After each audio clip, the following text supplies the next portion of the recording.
Hasanboy, Fayzem tikuv bo'limidagi eng qimmat uskuna qaysiligini bilasanmi? Yo'q, qaysi ekan? Nahotki bilmasang, bizdagi eng qimmat uskunalarimizdan biri Astron. Sizda cho'ntak apparati. Buning narxi $8000 atrofida. Hasanboy, bu jukki yon cho'ntak apparatimiz bo'lib-ku, buning narxi $20000 atrofida. Yo'q aka. Da lekin bundan ham qimmat mashinalar bor lekin aka.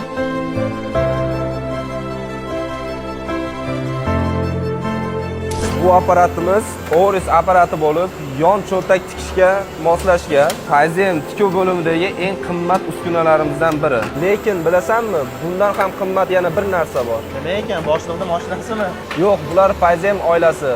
Ular bebaho.